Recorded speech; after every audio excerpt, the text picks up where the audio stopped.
We talk about shadow IT being one of our nemesis issues of all time. Well, guess what? We now have shadow AI. And so you want to talk about terrifying situations. It is just that. Now, a lot of organizations will poll and say, how many of you have adopted AI as part of your business processes? And you'll see like maybe one or two. And then you really talk to folks about, okay, well, who's using Google, Gemini, or any of the, Gen AI toys, if you will, portals that are out there, just to experiment. Everybody's hand goes up. And then you ask, all right, are you confident that your employees are not, dumping company data into those just to come out with a really nice letter to your customers or to fill in the blank? And then you get that scared, blood drained from the face look.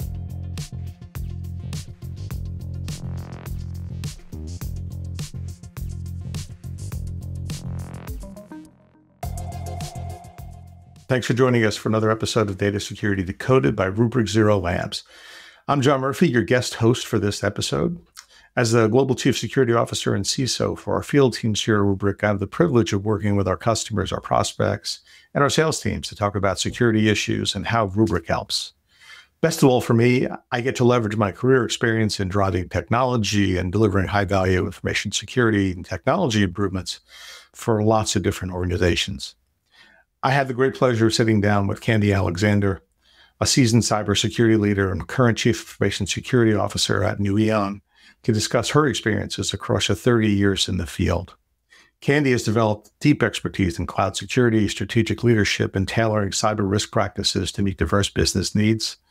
Her impressive career spans significant roles, including virtual CISO, a strategic partner with TowerWall Inc., and President of International Directors at the Information System Security Association. At NeuEon, Candy leads a cyber risk practice, focusing on delivering executive-level cybersecurity services that enhance client security and compliance across various industries. I had a blast speaking to Candy. I think you're really going to like this episode, and I hope you stick around and post some comments afterwards. Thanks so much. So first question, with over 3 decades in the cyber field, how has your approach to strategic leadership really evolved, especially in your current role, given everything that's happening, in the industry today? Yeah, it's crazy. When I look back and I think about the term strategic leadership, to me, strategic leadership means definitely something now than it did when I first started. So I'm really glad you termed it that. How has it evolved? Because it really has, right? And what is it that I mean by that? When you are earlier in your career, it's a term that's really hard to understand because you start out. And this is not, a negative point and not degrading. It's just an observation through 35-something years, right? So when you were more at the other end of your career, starting out, strategy and strategic leadership means a different thing. And let me give you an example. Perhaps this would be easier. I work with an ops team, and we have a weekly meeting, and the ops team goes through all the projects they're working on or what the hot buttons are. I mean, it's something everybody's gone through. But because I'm there as the CISO, because my colleagues and the CTO and CIO there, they call it a strategic meeting. And it just is frustrating for me because that's not strategic. It's strategic because we're there, but the topics that we talk about in that meeting are very day-to-day tactical and operational. So, if the conversation was slightly different at that group, right? Not saying that IT ops can't be strategic, because they can, but the difference is, rather than talking about these day-to-day issues and looking for guidance from the strategists, that doesn't make it a strategic meeting. What a strategic meeting in that context, in my opinion, is that we would be talking about things like, hey, we understand the business is looking to grow, by 20% in the next year, staff-wise and resource-wise. So how can we in IT ops and security ops, what is the impact that would have on our jobs, and or how can we align and plan for that growth? Do we need to have more laptops on hand? Do we need to look at our provisioning services to improve efficiency? So that would be the strategic conversation as opposed to falling into the day-to-day ops. And I know that people navigate to what they're comfortable in, and that's their comfort zone because that's their day-to-day job. So I get that. But I think, just the word strategic means, in my opinion, a growth, right? How can I grow and plan ahead? So like when I looked at how I have evolved my strategic leaderships, I can give you the example of one of my first CISO jobs. I thought, well, I'm going to be strategic. I'm going to meet with the business, because I knew that was the key, right? Not talk about necessarily security, perhaps, but focus on, I knew I needed to focus on learning the business. What are the objectives in business? Are we making widgets? Are we giving services? So that I knew. So in order to align with the business, and that's a term you hear a lot of CISOs say today, we have to align with the business. I would argue that a lot of people are making the same mistake I did. And where I did is I went and met with the business leaders. I went with each of the business units, sat down with that leader and said, okay, I would like to set up a quarterly meeting to have a conversation with you. So far, on target. But then I would begin the conversation as to what are your biggest security concerns? And I would get that deer in the headlight look like, gee, I had never thought of that, or I don't know. So, but when you think about that, that's kind of like them coming to me and saying, what are your biggest concerns in regards to the manufacturing line? I don't know, So I quickly discovered I need to change that question in that conversation as to not what is their biggest concerns on security. I need to find out what they're working on, right? So geez, Mr. Customer support business leader, what is your objectives over the next quarter? What is your strategic goals for the next year? Improve, answering calls, the time to resolve, all of those things.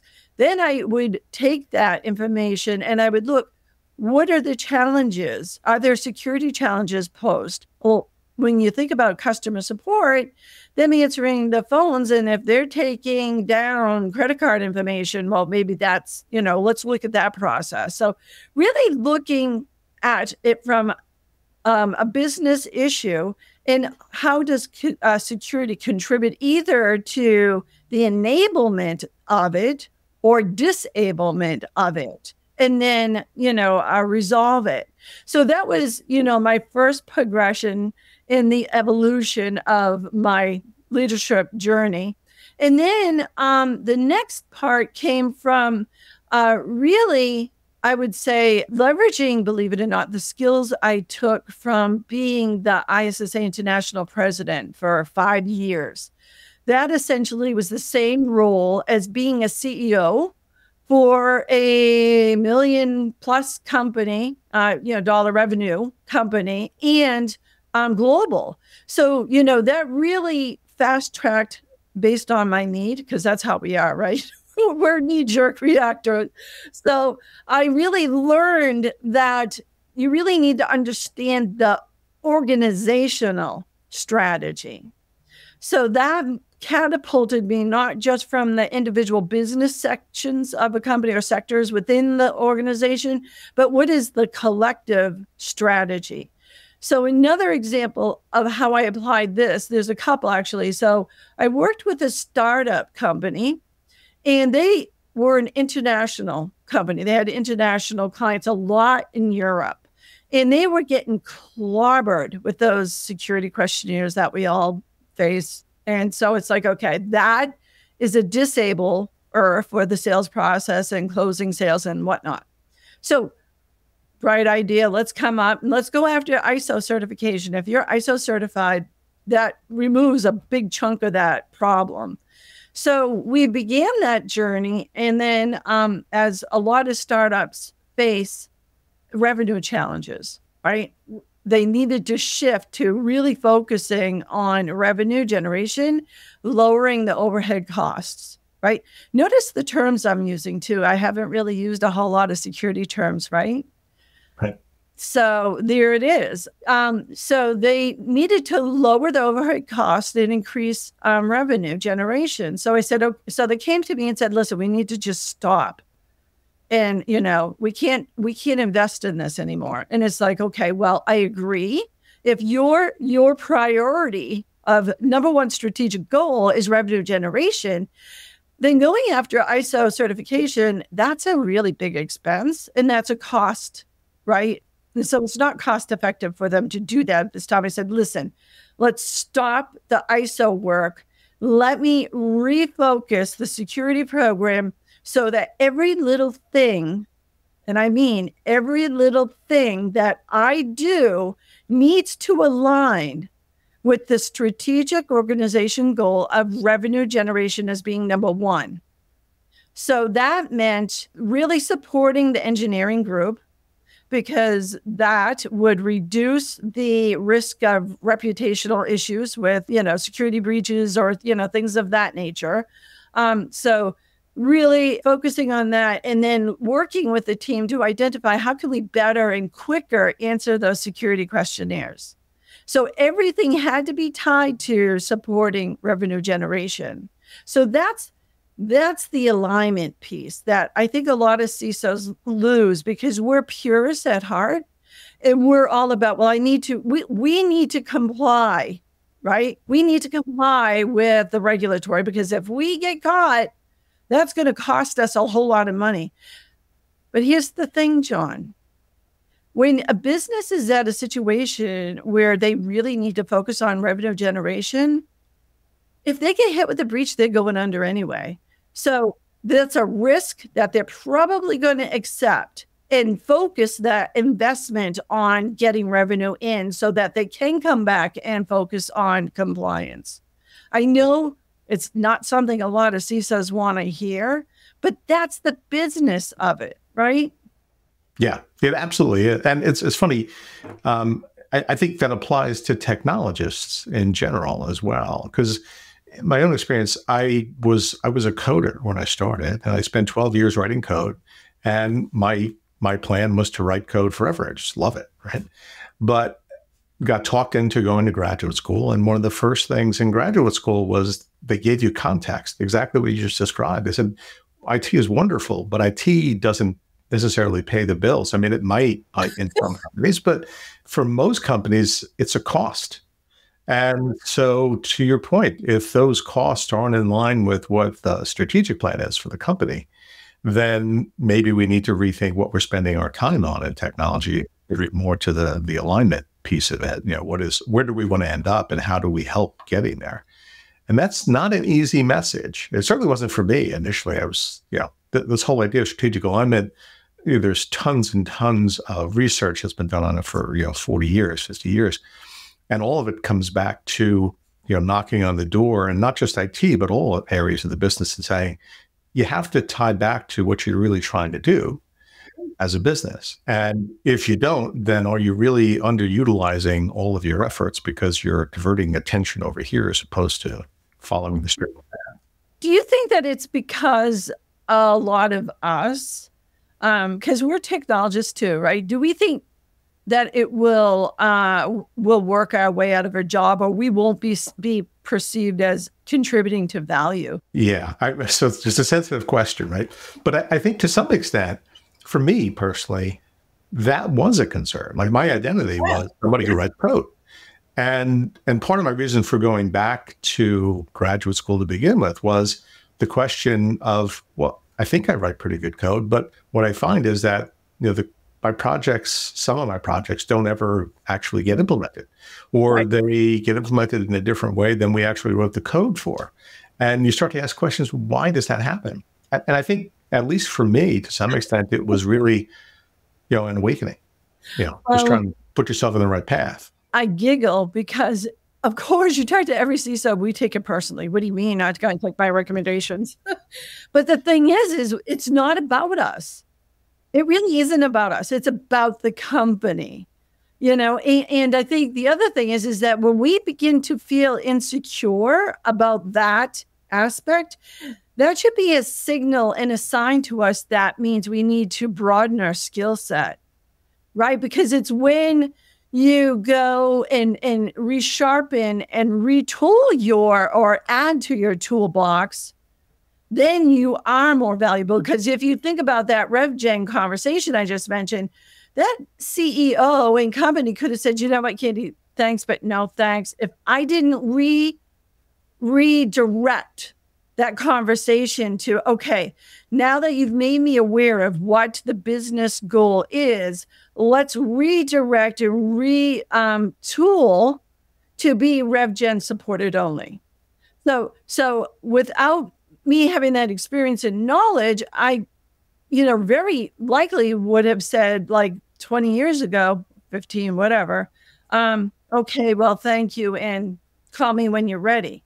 That's not the case. So, again, it's not about us.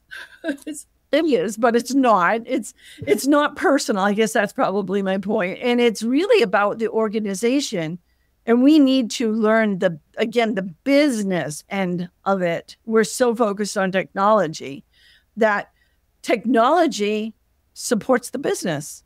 Yep. So there it is. Yeah, no, extremely right. Extremely wise. Yeah. I think the challenge really is just getting that sense of context and feeling uncomfortable can be a really good thing, because it forces you to say, oh, wait a second, there's maybe a bigger picture that I wasn't thinking about. And you may hate it, you may love it, but at least you know it's there. Right. Yeah. You brought up an interesting topic as we were talking about that, and that is your work with ISSA. And so for the folks in the audience who don't know, ISSA is a fantastic organization. It's nonprofit. It's focused on information security professionals, and it's focused on promoting cybersecurity on a global basis. Great organization to get involved with. If you're not, there's shameless plug there for ISSA.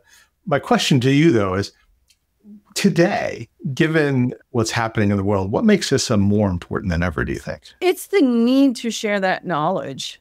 The good news is we live in the information age. The bad news is there's so much information out there, it's hard to sort through it, and it's like, it's impossible. It really is impossible. That, as well as because our profession has evolved over the past, 50, 40 years, it's difficult to navigate. I'll say that, right? Like when I first started, it was kind of like there was the security person. That was it. You did it all, And then I like to say that we're a profession of reaction and opportunity. So, with, breaches and hacks became the forensic specialist. And then there was the network specialist. So, again, just by reaction to what was happening. You look at our profession now, and there's so many different nuances and specialties within it. How does one, when I first started, I was like wondering, how do I navigate all this information? And now it's only grown considerably over the last 35 years that, to be quite honest, an old tip for your audience, the best way through that maze is to have a guide, a Sherpa, right? To guide you. And that's one of the things about these professional associations, such as ISSA, it's all about the networking. So you and I are sitting down here and sharing with your audience some of the tips and secrets, but imagine having that opportunity to be able to pick up the phone, Slack, email, whatever, or have, coffee with a Sherpa, a guide, to help advise you through that whole maze of things. I can't imagine not having that. And that's one of the benefits of like ISSA. There's chapters all over the world. And it's not just ISSA, there's other organizations as well. But it's our security community supporting each other and lifting everybody up is how we're going to accomplish our great vision and mission and protecting our world. Absolutely. Didn't mean to put a shameless plug in there for the organization, but it is really important. And to your point, as things continue to grow more complex, it's unrealistic to put the burden of understanding everything on yourself. So why not leverage the network where you can and have somebody else help you along and just give you, as we talked about, a little bit more context. Yeah, absolutely. Thank you for that. Yeah, no, absolutely. One of the things, so I think you're familiar with Rubrik Zero Labs and the work that we do, and sort of the independent research part of Rubrik is really important, I think, because it gives us, in addition to many other sources of independent research, it gives us the ability to have a conversation that's not necessarily about our product, but it's more about the fact that we understand the bigger issues that are happening to organizations, or at least we want to uncover them. Maybe we don't understand them quite yet, but at least we're aware of them. One of the things that our most recent report talks about is the amount of sensitive data, or data in general, and sensitive data specifically, that organizations are amassing. So in addition to your work with ISSA, your own security practice deals with this as from an advisory perspective and from a customer perspective. Does that align with what you're seeing in terms of just the tremendous amount of data growth that companies are dealing with? Absolutely. Absolutely. It's insane.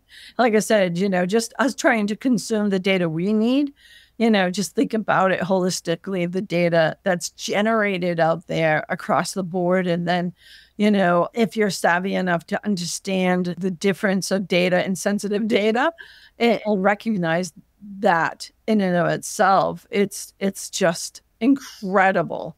The amount that's out there. And when we look at it from that perspective, really trying to understand how best to protect it.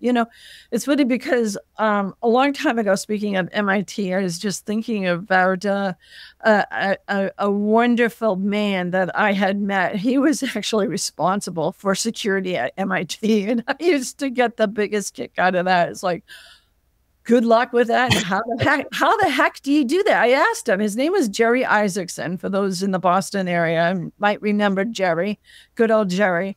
He was the most jovial man I had met, and so it just amazed me. He had this responsibility that was really mountainous, and be so happy all the time. But I asked him, "How do you do it?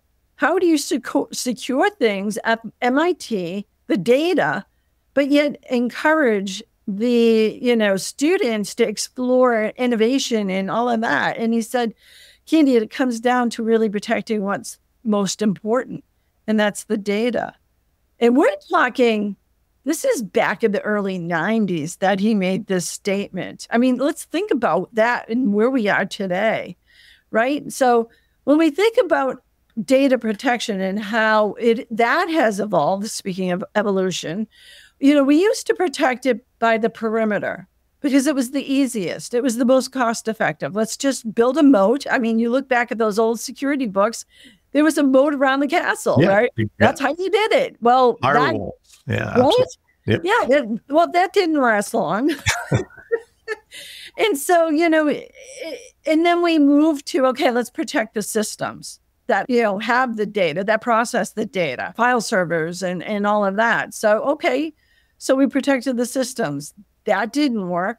And so then we realized, okay, well, it's not just the systems and it's not just where they're stored, but it's in transit. So that came the concept, if you remember, data at rest, data in storage, and data at processing. So at least we got a little bit smarter to really look at the data lifecycle, as very simply put, in those three stages. But it still doesn't really meet the need, right? Because it's all about It's kind of like, I should get a t-shirt. It's all about the data, stupid. Right? I mean, seriously. So it goes back to good old Jerry Isaacson saying it's all about the data. So I think one of the things that we keep ignoring, and we have ignored for too long, and I think it's going to come back, is the need for data governance, right? I mean, we have been smart collectively, right, in the world.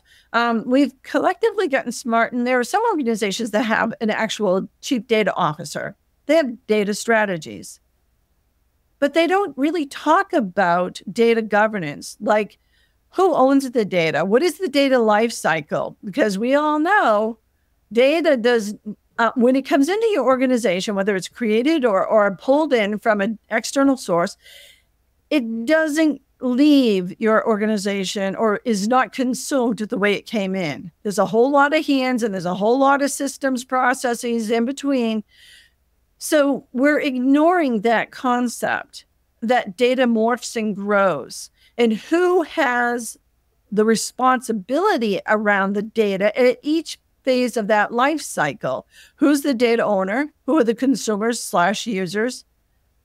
Those are our silent partners. Unfortunately, technology, being IT, business systems, and cyber, we're the ones who are the data custodians, but yet we're responsible for that data. What's wrong with that model? So the Europeans have been really good at helping us to point this out, right? I mean, I think part of the challenge really, so I worked for a couple of international banks over the course of the years. And I think that was probably one of the clearest examples of acknowledging or not acknowledging risk, but just taking it on in heaps and not really thinking about it. And not until you start to see things like GDPR come through, and DORA and CBEST, if you're a bank in, let's say, in England, suddenly there's this belief that handling data has a ton of responsibility. And it's not just about taking it as an input source and writing it somewhere and keeping it there. It's about actively managing it. Absolutely. And part of my reason for asking that question was, I think the other challenge that goes with it is we're really good at amassing storage, right? We're good at taking data in from lots of different sources and we keep it.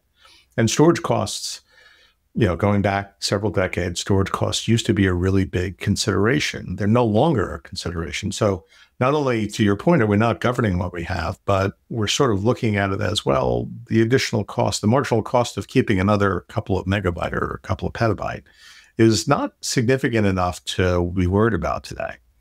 But it is all risk, right? It's all, what do I have? How am I managing it? And what if it's suddenly moved out of the organization involuntarily?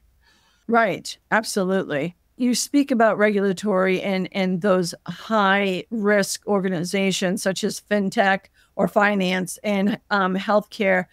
I think the evolution, again, that seemed to be our theme today, the evolution of it all is it's going to be even more, and it has, we've expanded to consumer data now, right? And it's only going to continue with the evolution of technology. And I know we hinted to it in our, pre-call, and that's with AI. It's going to be, you want to talk about getting serious about data. It's going to be all data now. So it's, again, I need to get that t-shirt. And that is a segue into the next question, because we as professionals, we can't have this kind of conversation without asking, well, what does this mean in terms of AI? And so LLMs and this whole idea that you would have gobs and gobs of data that you need to have to rightly train the model, but it's what data are you using to train the model, and what bias, what overhead, what risk does that pose in terms of what that model uses the data to build? So simple ideas about, let's say, customer service routing are based upon past activities that you've had with customers. Well, if you're using your own data and you've curated it, great. But if you're using public data sets, then there may be an underlying pattern there in terms of what's going to happen with that data inside of AI that you're just not aware of until, in fact, it starts to impact your business. And I would love to hear your thoughts on where you think AI is going to impact us and the most, I would say. It already is. It is already impacting us. I mean, the thing is when we talk about AI, it's the newest, coolest technology that everybody has access to. So, we talk about shadow IT being one of our nemesis issues of all time. Well, guess what? We now have shadow AI. And so you want to talk about terrifying situations. It is just that. Now, a lot of organizations will poll and say, how many of you have adopted AI as part of your business processes? And you'll see like maybe one or two. And then you really talk to folks about, okay, well, who's using Google, Gemini, or any of the, Gen AI toys, if you will, portals that are out there, just to experiment, everybody's hand goes up. And then you ask, all right, are you confident that your employees are not, dumping company data into those just to come out with a really nice letter to your customers or to fill in the blank? And then you get that scared, blood drained from the face look. Because that it is at that point, you just had data exfiltration by your employee, by the way. So, it gets real at that point. So, there's that shadow aspect. And then there's the other end of the aspect where I've had organizations say, oh, we want to get into the AI, space. It's like, okay, great. Well, let's talk about that. Like, what do you want to do? Oh, I don't know. I just want to be able to say we have AI. I mean, maybe not so bluntly stated as that, but that's the essence of the conversation. For example, I had one organization say, well, we want to get into the AI space. And oh, by the way, we're an M365 shop. So we're going to go after Copilot. It's like, well, before you do that, let's stop and talk about the risks. Because they're not thinking. They're thinking Microsoft 365. It's a safe environment. It's kind of like, a padded room where I can't hurt myself, right?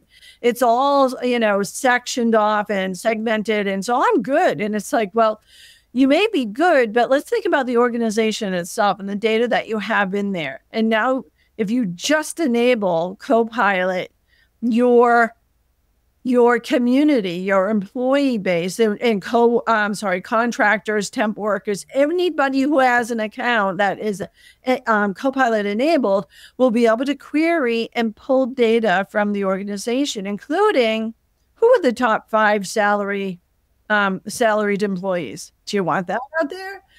Well, what is the biggest benefit from a product wise of our whatever? Do you want that out there? So it's then again, you get that blood drained from the face look. And so realizing that you can't just jump into that space. And for the Microsoft perspective, we went through and, Purview, right? It's their like DLP equivalent. And so, okay, well, let's just do that. Well, hold on now, because now you got the investment of not just Copilot, which is expensive, but you get the investment of needing to put parameters around the data within your environment, right? And making sure that AI Copilot can only access what it should be accessing as the identity running it, right? And so a Purview, for anybody who's implemented it, it is not for the faint of heart. It is like you can really, really hurt yourself if you don't have the basic concepts and principles of data governance within your organization. So I think people want to go from a standstill to 0 to 60 in like 2 seconds mentality, when they really need to think about pulling out the map, looking where you want to go, plot your course, making sure you have rest stops along the way, and, make sure you have gas stops along. There's a lot of planning that really needs to occur, because if you don't, remember what I said, you're going to have data exfiltration by your employees. And I don't think people want to do that. Unwitting or not, right? I mean, and that's part of the challenge. I think it's it's funny. The theme that we keep kind of coming back to is technologists. I think we're all optimists, right? We're all kind of looking at it and going, let's use the technology, whatever the technology is, because it'll solve this problem for us. And I think that's wonderful. Number one, I love that perspective. I think the challenge, though, is how do you kind of temper that a little bit with, well, let's go a little bit deeper. And what does that mean that we give up in order to achieve that vision? And to your point, now, externalizing data in the event that you want to have a better answer to a particular question might be worth it, but it's not necessarily worth it without further consideration. Or how do you do that without putting your organization at risk? Because there's ways of doing that, right? Entering, the appropriate prompts and giving it the data that's been sanitized. But not all users know how to do that, or I think as technologists, as you mentioned, we're quick to adopt technology. And that's, hey, I like my toys just as much as anybody else. Yes. But we can't, not test them, right? We need to sandbox them. We need to understand what's this technology doing? How is it going to affect the organization or us in the data, right? Remember, it's all about the data. How is it going to affect the data? So just like anything, regular, traditional technology, you're a coder, right? You're a developer. So, I'm the business person. I'm going to come, John, I want this tool. Okay, sounds great. You don't just start building it. You ask me questions. What are my requirements? Yeah. Right? So we can't forget that step. Yeah. How do I know I'm successful? Like, what does good look like? And maybe that triggers a whole bunch of other questions that the business really has to be part of in order for you to be successful in delivering something. Yeah. Well, there's lots of goodness there for companies who are looking at adopting AI. I think it's really important, kind of to your point, understanding what the data is, how it's going to be used, who's going to use it, what identities are going to have access to it. Those are very easy things, I think, that customers can start to look at today when they start to take these decisions on. I'm going to return to some of the topics we actually talked about first. In your current role, you're constantly talking to customers and prospects and different organizations about how to be effective from a security perspective. And that, I'm thinking, has more to do with how does a CISO look at the world? Kind of like what we talked about before. And how do you talk to C-suite and boards today? So certainly for publicly traded companies, we know, regulatory guidance is you have to start to disclose some of the things that happened in IT. And historically, we've not really done that because that's always been an operational issue inside of your organization, right? What advice do you give to companies and boards in terms of what they should be looking for from their organization? So it really comes down to, I guess, the key, John, is to have it as a business conversation. You really need to look at it from that perspective when you're talking to that audience. And, I know oftentimes I oversimplify things, but it's, when you're first learning to speak publicly, the first thing is know your audience. So, you don't walk in and let them know about the challenges of complying with GDPR or CPRA or any of that, It's a different conversation. It's listen, and those statistics and those truths from a business perspective are out there. Like, GDPR is going to potentially cost you X amount per, record, and it's based on your, revenue and so on and so forth. So again, it's understanding the business and it's understanding the business language and understanding what their concerns are. Because if you walk in there into the boardroom or the C-suite and start talking to them about regulatory things, and again, remember what I said about that organization that did the switch. They really, I don't want to say they didn't care. Compliance was not a priority for them. Making money to stay in business was. So you really need to understand what is going on in the room, What's going on with the business? Where are they in their life cycle? Where are they in regards to their strategy? Because if you go in there and start using those blanket terms and blanket reasons and terminology, they're going to look at you like you're an idiot. And you know what? You are. Because you're not knowing your audience. You need to understand what are the dynamics, right? You need do your intel. Make sure you understand, are there naysayers in the room? Try to get as much background on that audience before you go in there. Know what the temperature is, as they say. Yeah. And it's, there are people in our industry who are prolific.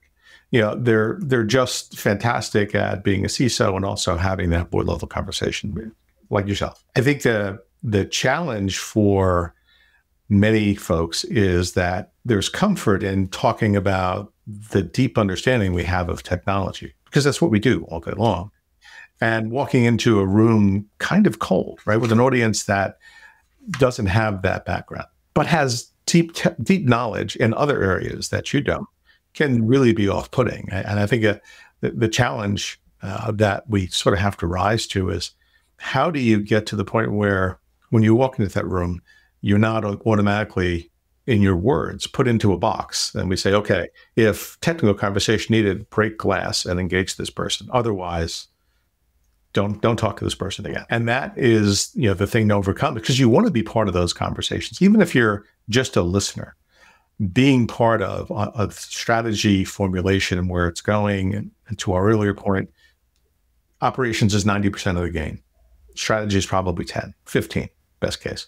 So you look at what's really important is that we help to keep the lights green. We help to keep the business running. But being part of that conversation says, by the way, here's the vision of where we're going, helps to inform that as you go along. It's just about making sure that you're part of that conversation, and part of that is knowing your audience. Well, and I think, you alluded to this, it's that you shouldn't wait until that's the one and only time you're having a conversation with them. Yeah. You should, have that opportunity to sit in those rooms and be an observer. And that's hard for us, but be an observer, absorb what's going on. And then, take it from there. So you're not waiting to the last minute. Yeah, absolutely. And so now I'm going to pivot us a little bit more to say, with that operational mindset, right, which is key to our success, both from a career perspective as well as from a company perspective, there's a lot of non-technical concern in there happening. And it's about understanding what we can do to kind of keep things moving from a business perspective. What's your advice or guidance on, people who are more involved in the operational aspect of things, in the CIO organization, the CISO organization, across any area of technology? What do you advise in terms of the things to focus on? To me, it's all about the organizational strategy and linking it. And that's our job, right? Being able to sit in that room, or at least get the feedback of what happened in that room from a business perspective. We take that, we translate it into operational efficiencies, whatever, support, and bring that message down to our teams so that it's one common vision and direction. It kind of reminds me of a story when I worked at Digital many, many, many years ago. It feels like lifetimes ago. We actually had the company strategy. And unfortunately, I don't remember exactly what it was, but it was put on the back of our badges. Okay. I mean, that's how dedicated the leadership at Digital was to making sure that we all knew what the direction is we're marching towards.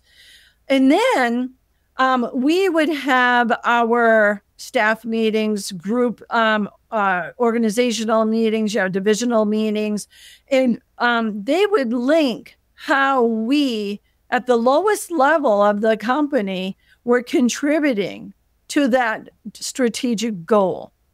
So that was brilliant. But what was even more brilliant is that, good old Ken Olsen, he was known. I mean, it's not an urban legend. It's known. He would go to facilities around the world and he would roam the halls and he would stop you and ask, "Hi, what's your name? What do you do? And how do you support that corporate strategy?" And you needed to know how to answer that, how you contributed to the success of the organization. Imagine, I mean, that's really extreme, but imagine if our organizations, being IT ops, sec ops, business systems, if we were all understanding how we contribute to that specific goal, how aligned would we all be in getting that success achieved? Yeah. And so I had the good fortune to work for ADP for about 20 years. And our CEO was of that same mindset. And what you come to find is that as an employee, there's always pressure. You see him coming in the hallway and you're first, how do I answer that question? How would I be successful? But I think over time, what you realize is it's not about having a ready answer to the question. It's about understanding what the answer is. And it's about, first and foremost, not choosing the right words, but do I understand why I'm here? And if you do, and you have that sense of context, then the words will come. But it's really the mindset that you want to have people into so that they're always connected somehow to what your driving mission is. Yes, it was actually brilliant. I still think it's brilliant. But yeah. People like that, I think, are not all that common these days. But certainly it helps simply because it reinforces the idea that we're one set of people working toward a common goal. Yeah. Yes. And I'm not just like delivering mail. Yes, exactly. That's contributing to just nothing. That's me delivering mail. But if that's right. It's consuming hours. Yeah. Yeah. So one of the things that we're all dealing with, I think, is, and I mentioned it before, the number of regulations that we are subject to in cyber and sort of the regulatory expectations. I always talk about, the big things that happened throughout my career kind of helped me to understand this. And I've worked with regulators for many, many years. In 2001, the world fell apart because we didn't have great understanding at the board level about financial stability and financial guidance. So I think Enron and those kinds of companies that caused the world economy big issues. And then in 2008, same kind of impacts, more from an understanding of risk. So the financial crisis and all the things that came with it were, attributed to a large extent to senior management, leaders, boards, et cetera, needing to have more understanding of what risk decisions were being made and how might that impact the macro economy as opposed to just my business. And now it seems like we're into this, the same kind of approach to cyber, where I think regulators rightly recognize that technology is so critical, everything that we're doing, that it's a big issue if companies are not actively managing the risk that goes with cyber and having the awareness at the board level about it. How do you help customers and prospects or friends just understand those questions and sort of put them in context to manage them from a regulatory perspective? As needed. I mean, sorry for the short answer, but if you try to explain it without putting things into context, it's lost. So, you really need to, again, understand their situation and then put it into context for them.